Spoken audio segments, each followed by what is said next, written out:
Hello friends, welcome to my channel Chemistar easy way for basic chemistry. Friends, आज का ये topic जो है वो डिस्प्लेसमेंट का जो फर्स्ट इफेक्ट है, इंडक्टिव इफेक्ट, ठीक है, या प्रेरणिक प्रभाव किसे कहते हैं, ये आज मैं आप लोगों को एक्सप्लेन करने वाली हूँ, ये समझाने वाली हूँ।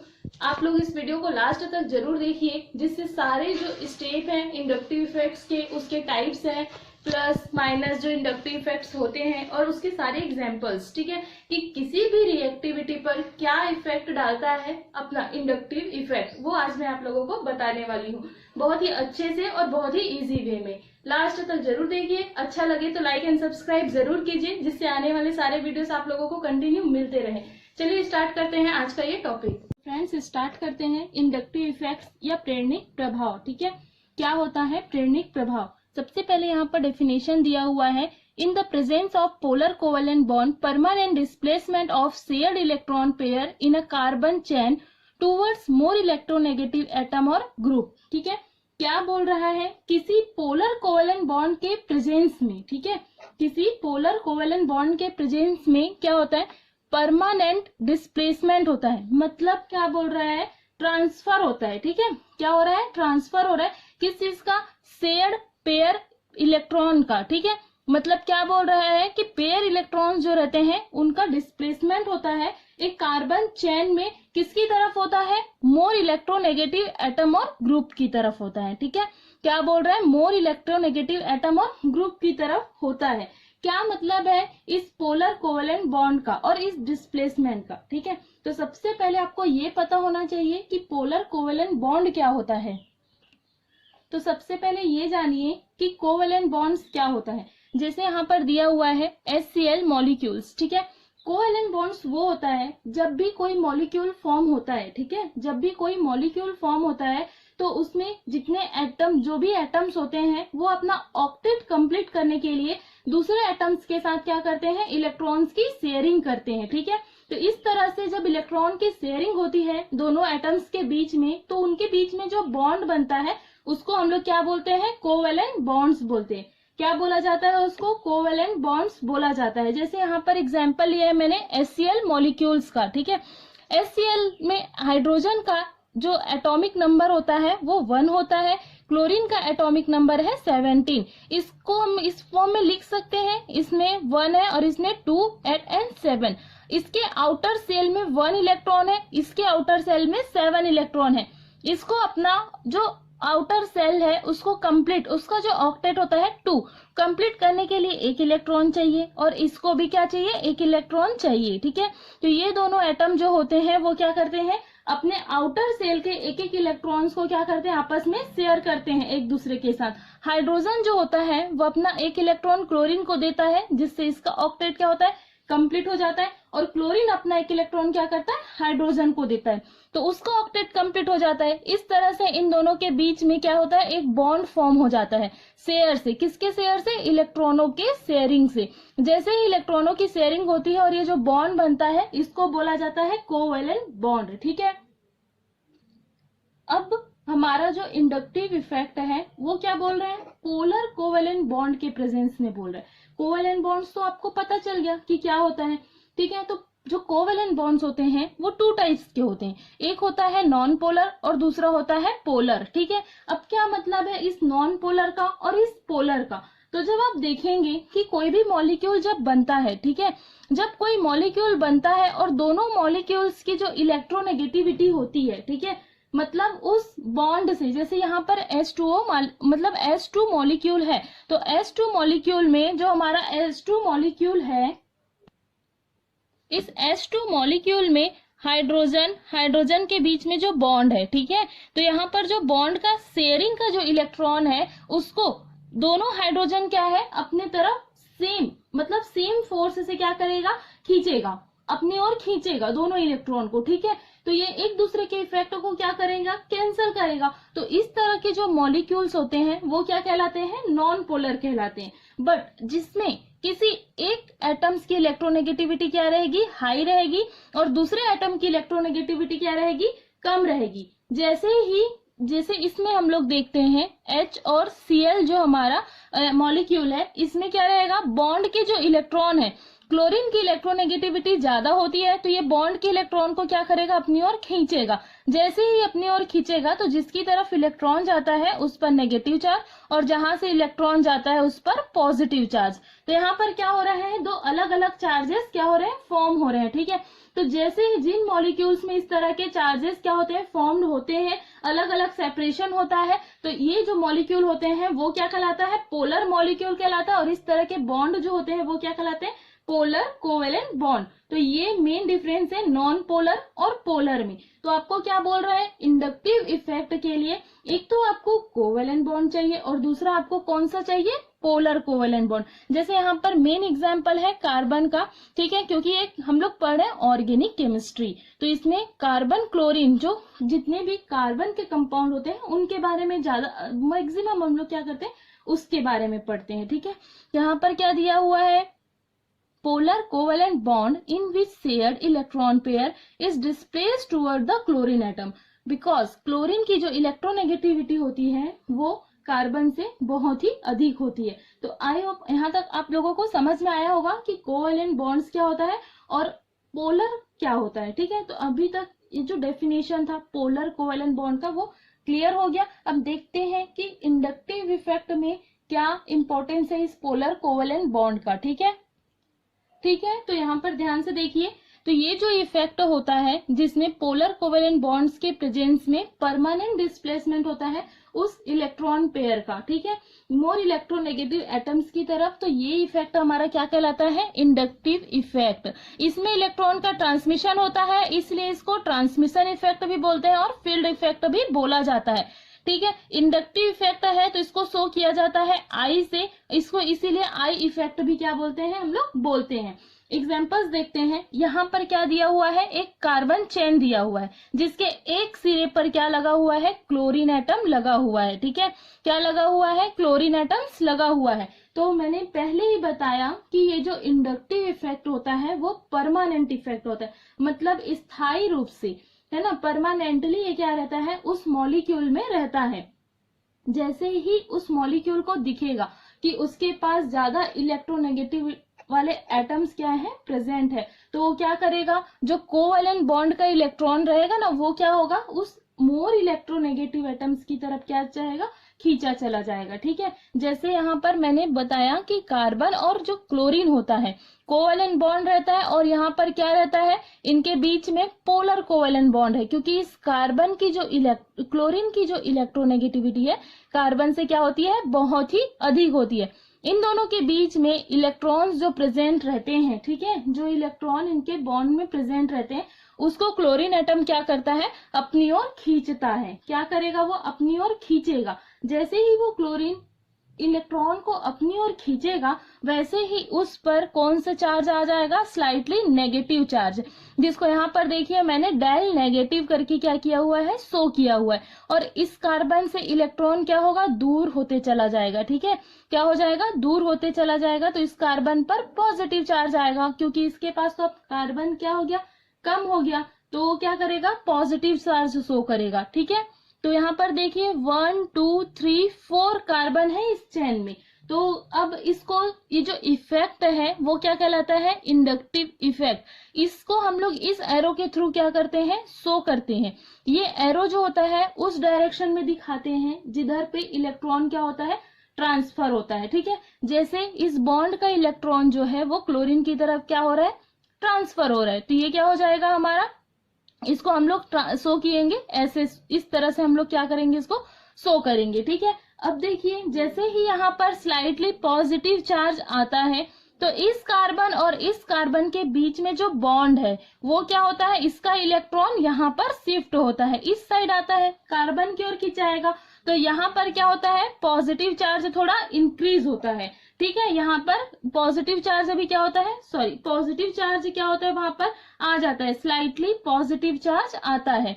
वैसे ही यहाँ का जो इलेक्ट्रॉन है वो इसकी तरफ खींचे जाएगा, तो यहाँ पर पॉजिटिव चार्ज आएगा और यहाँ पर भी वैसे ही पॉजिटिव चार्ज आ जाएगा। तो ये जो इफेक्ट होता है वो हमारा कहलाता है इंडक्टिव इफेक्ट, जो पोलर कोवेलेंट बॉन्ड के प्रेजेंस में होता है। ठीक है, यहाँ पर आप देखेंगे कि जितने भी इलेक्ट्रॉन का ट्रांसफर हो रहा है, ठीक है, वो कौन से इलेक्ट्रॉन है, सिग्मा इलेक्ट्रॉन है। कौन से इलेक्ट्रॉन्स होते हैं, वो सिग्मा इलेक्ट्रॉन होते हैं। ये एक मेन पॉइंट है इंडक्टिव इफेक्ट का कि इसमें सैचुरेटेड कंपाउंड्स में होता है। सैचुरेटेड कंपाउंड्स का मतलब है जिसमें डबल और ट्रिपल बॉन्ड प्रेजेंट नहीं होते हैं, ठीक है।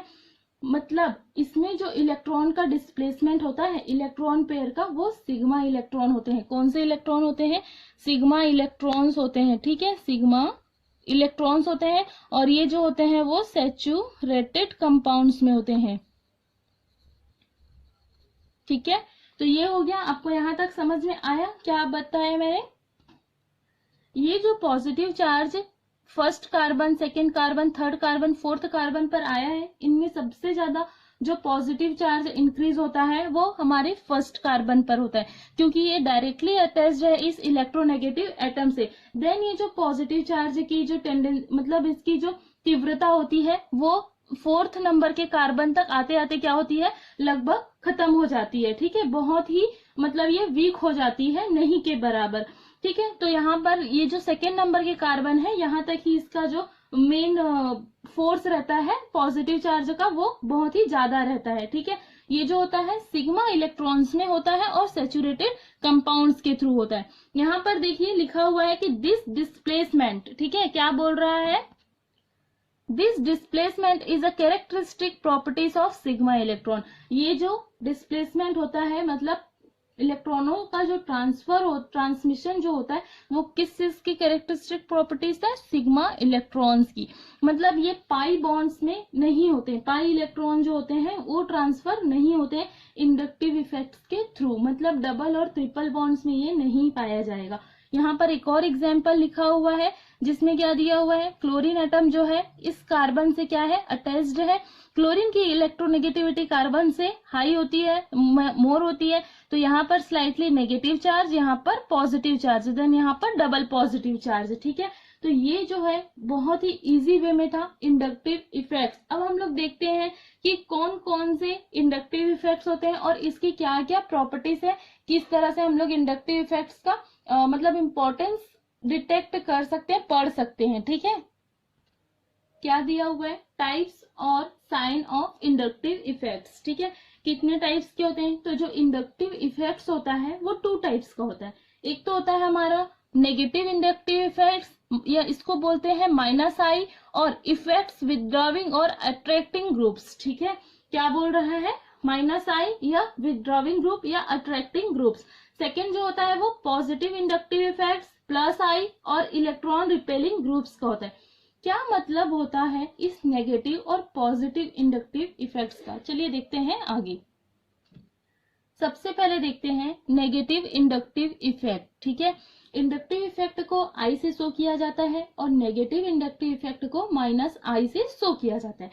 क्या मतलब होता है, यहाँ पर देखिए, अगर कोई मॉलिक्यूल या कोई हमारा जो ग्रुप है, ठीक है, वो इस तरह से शो किया हुआ है जिसमें CX बॉन्ड प्रेजेंट है ना। यहाँ पर X जो होता है कोई भी एटम हो सकता है, कोई भी एटम क्या कर सकते हैं, हम लोग ले सकते हैं। तो क्या बोल रहा है कि अगर कार्बन और ये जो X एटम है, ये बॉन्ड अगर प्रेजेंट है किसी चेन में, और इस X एटम की जो इलेक्ट्रोनेगेटिविटी है, मतलब इलेक्ट्रॉन को अपने ओर खींचने की जो शक्ति है, ठीक है, इलेक्ट्रॉन को अपनी ओर अटैक करने की जो शक्ति है, वो इस CH बॉन्ड की, ठीक है, कार्बन हाइड्रोजन बॉन्ड के हाइड्रोजन एटम से अधिक है, मोर दिया है ना, तो क्या बोल रहे हैं, हाइड्रोजन एटम से अधिक है। तो वो क्या हो जाएगा, X जो होगा, ये जो X एटम होगा वो क्या कहलाएगा, माइनस आई इफेक्ट वाला ग्रुप कहलाएगा, ठीक है। क्या बोला मैंने, एक बार फिर से ध्यान दीजिए, अगर किसी एटम की इलेक्ट्रोनेगेटिविटी जो इस कार्बन से क्या है, अटैच्ड है, हाइड्रोजन से क्या है, ज्यादा है, ठीक है, मतलब इलेक्ट्रॉन को अपनी ओर खींचने की शक्ति उससे ज्यादा है, तो वो जो ग्रुप होता है, यहाँ पर जो भी ग्रुप रहेगा वो क्या कहलाएगा, माइनस आई इफेक्ट वाला ग्रुप और एटम कहलाएगा, ठीक है। तो यहाँ पर इंक्रीजिंग ऑर्डर में लिखा हुआ है माइनस आई इफेक्ट, और डिक्रीजिंग ऑर्डर है, ये क्या दिया हुआ है, डिक्रीजिंग ऑर्डर में लिखा हुआ है माइनस आई इफेक्ट एटम्स और ग्रुप। तो यहाँ पर सबसे पहले देखिए, सबसे ज्यादा जो होता है इलेक्ट्रॉन को खींचने की शक्ति NO2 में होती है, ठीक है। उसके बाद Cn में होती है, उसके बाद दिख रहा होगा यहाँ पर क्या दिया हुआ है, COOH में होती है, फिर fluorine, chlorine, bromine, iodine, OCH3OH और C6H5 में। ये डिक्रीजिंग ऑर्डर है माइनस आई इफेक्ट वाले एटम्स और ग्रुप का।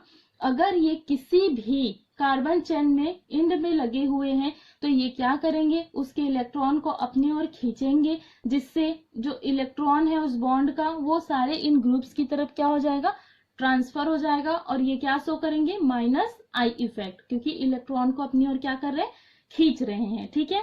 अब चलते हैं प्लस आई इफेक्ट क्या होता है, पॉजिटिव इंडक्टिव इफेक्ट, ठीक है। तो पॉजिटिव इंडक्टिव इफेक्ट्स क्या होता है, यहाँ पर देखिए कि अगर फिर से हमने वही बॉन्ड लिया है CY, अगर कोई बॉन्ड है, ठीक है, तो यहाँ पर क्या बोल रहा है, Y एटम, इस Y एटम की इलेक्ट्रोनेगेटिविटी, इलेक्ट्रॉन को अपनी ओर खींचने की क्षमता इस हाइड्रोजन से क्या है, कम है, लेस है, तब ये जो Y होगा वो क्या कहलाएगा, प्लस आई इफेक्ट ग्रुप और एटम कहलाएगा, ठीक है। मतलब आप लोग इसको सीधे तरीके से ऐसे भी याद कर रख सकते हैं कि अगर कोई भी ऐसा ग्रुप जो लगा हुआ है वो इलेक्ट्रॉन को अपनी ओर खींच रहा है तो उसको हम लोग माइनस में शो करेंगे, माइनस आई, और अगर वो इलेक्ट्रॉन को अपने से दूर फेंक रहा है, अपने से दूर कर रहा है, तो वो क्या करेगा, प्लस आई। अब कैसे माइनस और प्लस वो मैं समझाती हूँ। जैसे अगर आम रखे हुए हैं, ठीक है, अगर मेरे पास आम लेने की क्षमता है, मैं बहुत सारे आम अपने हाथों में लेते जाऊंगी, तो मेरे पास क्या हो जाएगा, बहुत ही सारे, मतलब इंक्रीजिंग ऑर्डर जो होंगे वो क्या होते जाएंगे, बढ़ते जाएंगे। तो मेरे पास तो बहुत ज्यादा मैक्सिमम अमाउंट में हो जाएगा, तो उसको हम लोग किससे शो करेंगे, माइनस साइन से, ठीक है। और अगर मेरे पास नहीं है, मुझे आम अपने पास नहीं रखना है, मैं दूर करते जाऊंगी उस चीज को, तो मेरे पास क्या हो जाएगी, उस चीज की कमी हो जाएगी, तो उसको हमको शो करना है पॉजिटिव चार्ज से, ठीक है। तो नेगेटिव वाले का तो मैंने आपको सारा ग्रुप यहाँ पे बता दिया, आपको ये ग्रुप के नाम बहुत अच्छे से याद होने चाहिए कि कौन कौन से एटम्स और ग्रुप जो है वो नेगेटिव साइन शो करते हैं। अब देखते हैं पॉजिटिव कौन कौन से शो करते हैं, ठीक है।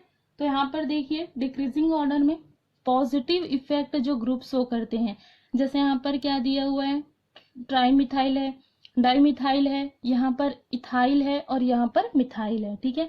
तो आप लोग ध्यान देंगे कि ये सारे के सारे जो हैं वो R ग्रुप है, ठीक है, अल्काइल ग्रुप है। तो आपको एक चीज याद रखना है, आपके किसी भी एटम में, आपके किसी भी ग्रुप में अगर ज्यादा से ज्यादा अल्काइल ग्रुप क्या है, अटैच्ड है, मतलब वो सारे के सारे क्या करेंगे, इलेक्ट्रॉन रिलीजिंग, रिपेलिंग या इलेक्ट्रॉन प्रतिकर्षी ग्रुप कहलाते हैं। वो अपने से दूर करेंगे इलेक्ट्रॉन्स को, ठीक है, और किसी दूसरे एटम्स की तरफ क्या करेंगे, सारे इलेक्ट्रॉन को सप्लाई करेंगे। तो ये थे टाइप्स कि कौन कौन से टाइप्स होते हैं।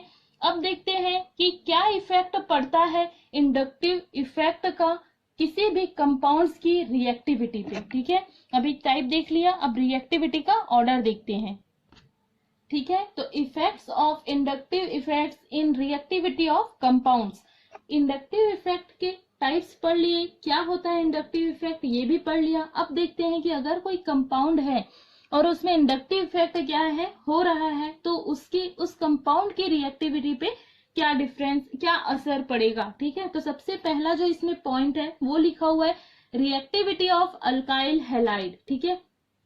सबसे पहले यहाँ पर देखेंगे एक कंपाउंड दिया गया है मिथाइल क्लोराइड, ठीक है, और यहाँ पर एक और कंपाउंड दिया गया है टर्सरी ब्यूटाइल क्लोराइड। हमेशा ये क्वेश्चन आता है कि जो टर्सरी ब्यूटाइल क्लोराइड होता है उसकी रिएक्टिविटी मिथाइल क्लोराइड से ज्यादा होती है, क्यों, ठीक है। क्वेश्चन आता है कि जो टर्सरी ब्यूटाइल क्लोराइड है उसकी रिएक्टिविटी इस मिथाइल क्लोराइड से ज्यादा होती है, क्यों ज्यादा होती है, इंडक्टिव इफेक्ट्स के कारण, ठीक है। किसके कारण, इंडक्टिव इफेक्ट्स के कारण। अब आप लोगों को ध्यान देना है पोलर कोवेलेंट बॉन्ड कहाँ पर प्रेजेंट है, यहाँ पर ध्यान देंगे तो ये जो है पोलर कोवेलेंट बॉन्ड है, ठीक है। क्या है ये, पोलर कोवेलेंट बॉन्ड, यहाँ पर भी प्रेजेंट है पोलर कोवेलेंट बॉन्ड। तो सबसे पहले आप लोग ध्यान दीजिए कि इस टर्सरी ब्यूटाइल क्लोराइड में 3 जो है CH3 मिथाइल ग्रुप क्या है, प्रेजेंट है। ठीक है, क्या ग्रुप प्रेजेंट है, मिथाइल ग्रुप प्रेजेंट है। अभी मैंने आप लोगों को बताया कि जो CH3 ग्रुप होता है वो क्या शो करता है, प्लस आई इफेक्ट। ठीक है, प्लस आई इफेक्ट का मतलब होता है कि ये जो CH3 ग्रुप है वो बॉन्ड के इलेक्ट्रॉन को अपने से दूर भेजेगा। ठीक है, तो यहाँ पर कार्बन और CH3 के बीच में जो बॉन्ड है, इसके इलेक्ट्रॉन को ये CH3 क्या करता है, कार्बन की तरह भेजता है। ठीक है, क्या करेगा, CH3 जो ग्रुप होता है वो इलेक्ट्रॉन को कार्बन के साइड क्या करता है, भेजता है, जिससे इस कार्बन पर जो इलेक्ट्रॉन डेंसिटी होती है वो बहुत ही ज्यादा हो जाती है।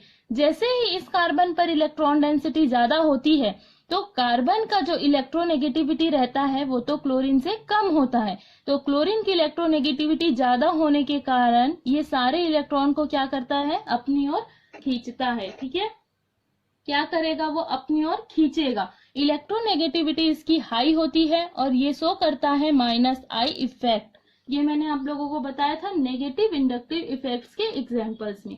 ठीक है, जो क्लोरीन होता है वो क्या शो करता है, माइनस आई इफेक्ट जो होता है वो शो करता है। जैसे ही इसके पास बहुत सारे इलेक्ट्रॉन्स, मतलब इलेक्ट्रॉन डेंसिटी क्या होता है, इंक्रीज होता है, तो ये जो क्षार होते हैं, ठीक है, जो स्ट्रॉन्गेस्ट क्षार होते हैं, जैसे हमारे OH माइनस हो गया, NH2 माइनस हो गया, इनके द्वारा बहुत ही इजीली इसको क्या कर लिया जाता है, विस्थापित कर लिया जाता है, रिमूव कर लिया जाता है। ठीक है, क्या होता है, बहुत ही जल्दी इसको क्या कर लिया जाता है, रिमूव कर लिया जाता है और रिएक्शन बहुत ही जल्दी क्या होता है, कंप्लीट हो जाता है। बट इस मिथाइल क्लोराइड में इस कार्बन से ओनली 3 हाइड्रोजन क्या है, अटैच्ड हैं, जो ऐसा कोई भी मतलब कैरेक्टर या प्रॉपर्टी शो नहीं करते हैं जिससे उसका जो इलेक्ट्रॉन है वो क्लोरीन की तरफ खींचे चले जाए। यहाँ पर केवल माइनस आई इफेक्ट जो होता है वो ही शो होता है क्लोरीन का। ठीक है, बट यहाँ पर माइनस आई के साथ साथ ये जो तीनों मतलब मिथाइल जो ग्रुप है उनका प्लस आई इफेक्ट भी क्या होता है, शो होता है, जिससे इस जो रिएक्शन होता है उसकी जो कंपाउंड है उसकी रिएक्टिविटी क्या हो जाती है, इंक्रीज हो जाती है as compare to methyl chloride. ठीक है, वैसे ही यहाँ पर रिएक्टिविटी का ऑर्डर दिया हुआ है, आप देख सकते हैं कि क्या है रिएक्टिविटी का ऑर्डर। मीथेन जो होता है उसमें कोई भी क्लोरीन ग्रुप क्या है, अटैच्ड नहीं है, इसीलिए इसकी जो रिएक्टिविटी होती है as compare to methyl chloride और भी कम होती है। ठीक है, तो सबसे ज्यादा रिएक्टिविटी जो होती है इन तीनों में इसकी होती है टर्सरी ब्यूटाइल क्लोराइड की, देन होती है मिथाइल क्लोराइड की, देन मीथेन की। तो ये क्या है, इंक्रीजिंग ऑर्डर ऑफ रिएक्टिविटी। ठीक है, इंक्रीजिंग ऑर्डर ऑफ रिएक्टिविटी। ठीक, तो ये आप लोगों को समझ में आ गया होगा कि कैसे होता है। नेक्स्ट देखते हैं स्ट्रेंथ ऑफ एसिड्स। क्या किसी इफेक्ट से एसिड का स्ट्रेंथ पता किया जा सकता है? जरूर। इंडक्टिव इफेक्ट्स जो होता है उससे एसिड के स्ट्रेंथ के बारे में हम लोग डिटेक्ट कर सकते हैं। ठीक है, तो सबसे पहले आपको ये पता होना चाहिए कि एसिड क्या होता है। यहाँ पर दिया हुआ है acid are defined as being able to donate protons in the form of hydrogen ions H+। ठीक है, क्या बोल रहा है कि कोई भी ऐसा कंपाउंड जो H+ क्या करता है, डोनेट करता है, हाइड्रोजन आयन क्या करता है, डोनेट करने की जिसकी टेंडेंसी होती है वो क्या कहलाता है, एसिड्स कहलाता है। ठीक है, और एसिडिक स्ट्रेंथ के बारे में हम लोग कैसे बता सकते हैं कि जो भी कंपाउंड इजिली, बहुत ही इजिली और बहुत ही जल्दी H+ आयन क्या करेगा, डोनेट करेगा, उसका जो एसिडिक नेचर रहेगा वो बहुत ही स्ट्रांग होगा। ठीक है, उसका एसिडिक स्ट्रेंथ जो रहेगा वो बहुत ही स्ट्रांग होगा। तो आपको एसिड को ऐसे याद रखना है कि जो H+ आयन क्या करेगा, डोनेट करेगा। ठीक है, देखते हैं अलग अलग जो एसिड्स होते हैं उनके एसिडिक स्ट्रेंथ। एग्जाम्पल्स देखते हैं, क्वेश्चन यहाँ पर दिया हुआ है, आप लोग देख सकते हैं। Acetic acid is less acidic in nature than formic acid, why? क्या बोल रहा है, जो एसिटिक एसिड होता है वो फॉर्मिक एसिड से कम अम्लीय होता है। ठीक है, लेस एसिडिक होता है, क्यों? तो यहाँ पर देखिए मैंने दोनों का स्ट्रक्चर बनाया हुआ है। ये है हमारा फॉर्मिक एसिड HCOOH, ये हमारा एसिटिक एसिड CH3COOH, ठीक है। सबसे पहले मैं आपको एसिटिक एसिड का जो इंडक्टिव इफेक्ट है उसके बारे में बताती हूँ। यहाँ पर जो CH3 ग्रुप होता है उसका प्लस आई इफेक्ट होता है, ठीक है। ये क्या करता है, बॉन्ड के इलेक्ट्रॉन को इस कार्बन की ओर क्या करता है, ट्रांसफर करता है। जैसे ही वो बॉन्ड के इलेक्ट्रॉन को क्या करता है, कार्बन की तरफ ट्रांसफर करता है, तो इंडक्टिव इफेक्ट जो होता है उसके कारण इस पूरा जो है वो हमारा COOH ग्रुप है, ठीक है। तो जैसे ही बॉन्ड का इलेक्ट्रॉन कार्बन की तरफ आता है, वो इलेक्ट्रॉन ट्रांसफर होते हुए इस OH जो बॉन्ड है वहां तक आ जाता है, ठीक है। ये ट्रांसफर होके कहां तक आ जाता है, इस OH बॉन्ड के पास आ जाता है, जिससे क्या होती है, इस OH बॉन्ड के बीच में जो इलेक्ट्रॉन की टेंडेंसी होती है, यहाँ पर क्या होता है, इस OH बॉन्ड के बीच में इलेक्ट्रॉन टेंडेंसी वेरी हाई, ठीक है, बहुत ही ज्यादा हो जाती है, जिससे इस H का मतलब इस हाइड्रोजन का H प्लस के रूप में अलग होना बहुत ही कठिन होता है, ठीक है। क्या होता है, H प्लस के रूप में ये अलग नहीं हो पाता है, क्योंकि यहाँ पर इलेक्ट्रॉन जो है वो बहुत सारे होते हैं जो इस ऑक्सीजन और इस हाइड्रोजन को क्या करते हैं, बांध के रखते हैं, ठीक है, आपस में जोड़ के रखते हैं। लेकिन आप लोग इस स्ट्रक्चर को देखेंगे तो यहाँ पर हाइड्रोजन है और इसका कोई ऐसा प्लस आई इफेक्ट नहीं होता है जो इस बॉन्ड के इलेक्ट्रॉन को इस तरह ट्रांसफर करे। इसीलिए इसके कंपेयर में ये जो हाइड्रोजन है वो H प्लस के फॉर्म में बहुत ही इजीली क्या होता है, रिमूव हो जाता है, ठीक है। क्या होता है, बहुत ही इजीली रिमूव हो जाता है। इसीलिए फॉर्मिक एसिड जो होता है वो एसिटिक एसिड से स्ट्रॉन्गेस्ट होता है। तो इसमें जो एसिडिक जो इसका नेचर है वो फॉर्मिक एसिड जो होगा वो ज्यादा शो करेगा as compare to acetic acid, ठीक है। यहाँ पर आप लोग ध्यान देंगे, सेकेंड में दिया हुआ है order of stick strength in formic acid, acidic acid, propionic and butyric acid, ठीक है। कौन सा ऑर्डर होगा, तो सबसे पहले मैं आप लोगों को ऑर्डर बताती हूँ। देखिए यहाँ पर मैंने ऑर्डर लिखा हुआ है। सबसे पहले क्या लिखा हुआ है, ऑर्डर लिखा हुआ है कि कौन सा एसिड जो होगा वो किस तरह से होगा, ठीक है। तो यहाँ पर क्या दिया हुआ है, आप लोग ध्यान से यहाँ पर देखेंगे तो यहाँ पर लिखा हुआ है hydrogen, methyl, ethyl and propyl group, ठीक है। जो यहाँ पर आप लोगों को नजर आ रहा होगा, ये जो फॉर्मिक एसिड है उसमें हाइड्रोजन है, मिथाइल है, इसमें है हमारा इथाइल और यहाँ पर है प्रोपाइल, ठीक है।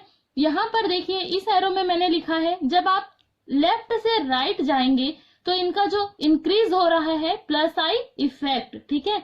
मतलब इनका जो पॉजिटिव इंडक्टिव इफेक्ट है अल्काइल ग्रुप का वो क्या हो रहा है, इंक्रीज हो रहा है। और जब आप लेफ्ट टू राइट जाएंगे तब इनका जो एसिडिक स्ट्रेंथ है वो क्या हो जाएगा, डिक्रीज हो जाएगा। कैसे डिक्रीज होगा वो देखिए। सबसे पहले आप इसको देखिए, ये पहले ही मैंने एक्सप्लेन कर चुके हैं, बताई हूँ आप लोगों को कि इसका प्लस आई इफेक्ट लगेगा, इसके इलेक्ट्रॉन का ट्रांसफर हो जाएगा इस कार्बन की ओर, जो इलेक्ट्रॉन डेंसिटी है वो इस OH के पास क्या हो जाएगा, पहुंच जाएगा, ठीक है। इसको आप लोग जब ध्यान से देखेंगे तो इस C2H5 को हम लोग ऐसे भी लिख सकते हैं, CH2 CH3, ध्यान से देखिए C2H5 ही है, ठीक है। तो ये जो है CH2 CH3 दो मिथाइल ग्रुप हो गया, जो इससे भी ज्यादा क्या करेगा, प्लस आई इफेक्ट क्या करेगा, ट्रांसफर करेगा, ठीक है। तो जैसे ही ये ट्रांसफर करेगा तो यहाँ पर जो इलेक्ट्रॉन डेंसिटी रहेगी वो और भी ज्यादा क्या हो जाएगी, हाई हो जाएगी। और यहाँ पर क्या दिया हुआ है, C3H7 है, मतलब CH2 CH2 CH3, ये हो गया हमारा C3H7, जो इससे भी ज्यादा इसका जो प्लस आई इफेक्ट है वो स्ट्रॉन्ग होता है, ठीक है। तो यहाँ से जो H प्लस है वो इजिली रिमूव नहीं हो पाएगा, इससे थोड़ा सा ये जल्दी रिमूव हो जाएगा, ये थोड़ा और जल्दी, और यहाँ पर सबसे इजी क्या होगा, रिमूव हो जाएगा H प्लस आयन, ठीक है। इसीलिए फॉर्मिक एसिड जो होता है as compare to acetic acid strength ज्यादा होता है। उसके बाद जो होता है इसका, तो इसका जो ऑर्डर होगा वो हो जाएगा एसिडिक स्ट्रेंथ का। ठीक है, ये इसका एसिडिक स्ट्रेंथ का ऑर्डर है, ये आपको याद करना होगा, ये क्वेश्चन बहुत बार पूछा जाता है। एसिड में लास्ट क्वेश्चन देखिए, trichloroacetic acid is strongest acid than acetic acid, why. क्या बोल रहा है कि जो ट्राइक्लोरोएसिटिक एसिड होता है वो स्ट्रॉन्ग होता है as compare to acetic acid. किस लिए होता है ये देखिए, एसिटिक एसिड के बारे में मैंने आपको पहले ही बोला है कि इसका प्लस आई इफेक्ट लगेगा, ये क्या करेगा, इलेक्ट्रॉन को ट्रांसफर करता है। ठीक है, यहाँ पर इलेक्ट्रॉन की टेंडेंसी जो रहती है वो बहुत ही हाई होती है, जिससे इस हाइड्रोजन का H प्लस आयन के रूप में सेपरेशन जो होता है वो थोड़ा कठिन होता है, मुश्किल होता है। ठीक है, इजी हम उसको सेपरेट नहीं कर सकते। बट यहाँ पर आप लोग ध्यान देंगे, इस कार्बन में ये जो कार्बन है ना, इसके तीनों हाइड्रोजन रिप्लेस होके यहाँ पर क्या आ गया है, क्लोरीन एटम आ गया है। इस क्लोरीन एटम का जो होता है माइनस आई इफेक्ट लगता है। माइनस आई इफेक्ट के कारण इस कार्बन और इस कार्बन के बीच के जो बॉन्ड का इलेक्ट्रॉन होता है उसको ये कार्बन क्या करता है, अपनी ओर खींचता है। खींचा, इस कार्बन और इस क्लोरीन के बॉन्ड के इलेक्ट्रॉन को इसने खींचा, इसने भी खींचा, इसने भी खींचा। जैसे ही ये बॉन्ड के इलेक्ट्रॉन को क्या करते हैं, अपनी ओर क्या करते हैं, खींचते हैं, तो ये जो कमी होती है ना इलेक्ट्रॉन्स की, वो यहाँ तक पहुंच जाती है। यहाँ तक जैसे ही पहुंचती है तो इसका भी तो इलेक्ट्रॉन इधर खिंचाता है। जैसे ही यहाँ पर इलेक्ट्रॉन की कमी होती है तो ये बॉन्ड जो होता है ऑक्सीजन और हाइड्रोजन के बीच का, ये क्या हो जाता है, वीक हो जाता है। क्या हो जाता है, वीक हो जाता है। यहाँ पर इलेक्ट्रॉन डेंसिटी ज्यादा होने से ये बॉन्ड होता है स्ट्रॉन्ग, और यहाँ पर इलेक्ट्रॉन डेंसिटी कम होने से बॉन्ड होता है वीक, और ये जो होता है इजी H प्लस के रूप में क्या होता है, सेपरेट हो जाता है।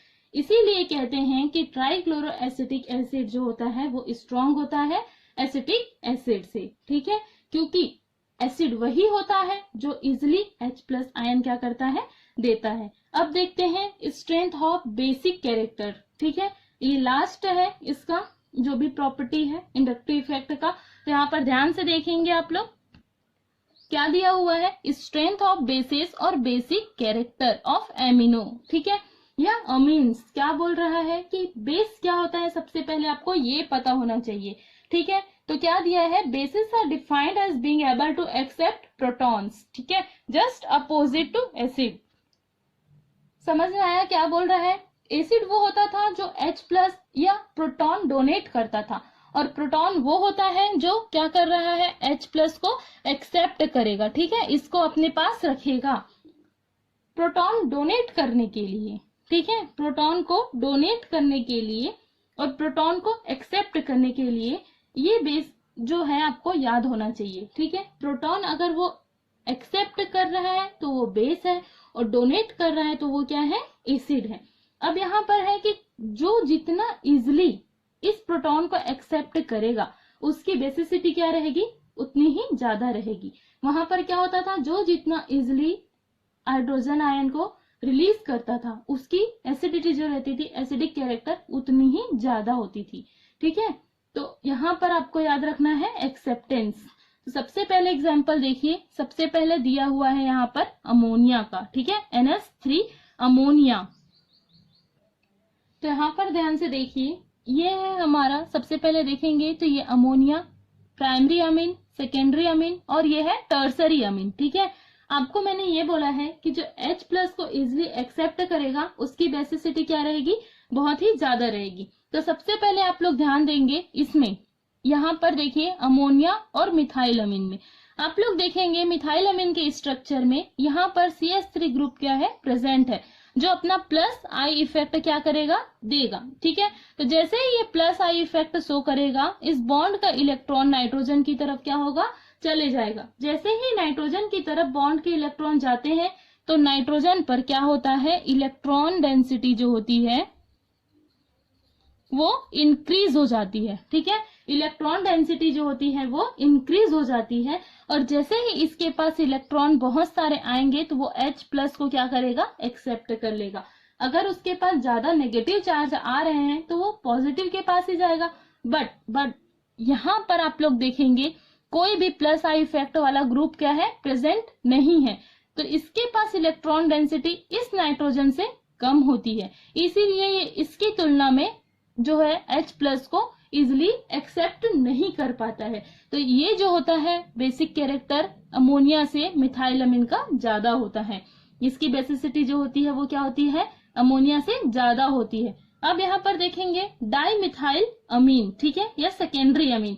इसमें 2 CH3 ग्रुप क्या होते हैं, प्रेजेंट होते हैं। क्या होते हैं, 2 CH3 ग्रुप प्रेजेंट होते हैं जो दोनों मिलकर क्या करते हैं, प्लस आई इफेक्ट शो करते हैं। तो इस नाइट्रोजन से इसकी जो इलेक्ट्रॉन डेंसिटी है वो ज्यादा हो जाती है, तो इसकी अपेक्षा इसकी बेसिसिटी भी इंक्रीज हो जाती है, ठीक है। और यहाँ पर 3 मिथाइल ग्रुप है जो तीनों मिलकर क्या करते हैं, प्लस आई इफेक्ट शो करते हैं। तो इसकी जो बेसिसिटी है वो इन तीनों से क्या होती है, बहुत ही स्ट्रांग होती है, ठीक। तो आपको ये बहुत ही अच्छे से पता होना चाहिए कि अगर वो H+ इजिली एक्सेप्ट कर पा रहा है, इलेक्ट्रॉन डेंसिटी हाई है, तो वो इजिली एक्सेप्ट करेगा और उसकी बेसिक कैरेक्टर उतनी ही स्ट्रांग होगी, ठीक है। यहाँ पर ये जो लिखा है increasing order of basic strength, यही ऑर्डर है।